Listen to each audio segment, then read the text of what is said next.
يا رب عدت إلى رحابك تائبا مستسلما مستمسكا بعراك،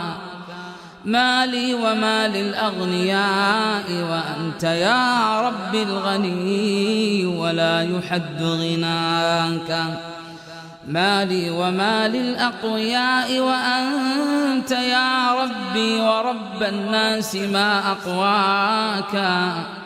ما لي وأبواب الملوك وأنت من خلق الملوك وقسم الأملاك. إني أويت لكل مأوى في الحياة فما رأيت أعز من مأواك، وتلمست نفسي السبيل إلى النجاة فلم تجد منجا سوى من جاك، وبحثت عن سر السعادة جاهدا فوجدت هذا السر في تقواك، فليرضى عني الناس أو فليسخطوا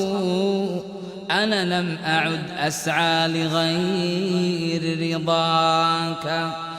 أدعوك يا ربي لتغفر حوبتي وتعينني وتمدني بهداك، فاقبل دعائي واستجب لرجاوتي، ما خاب يوما من دعا ورجاك.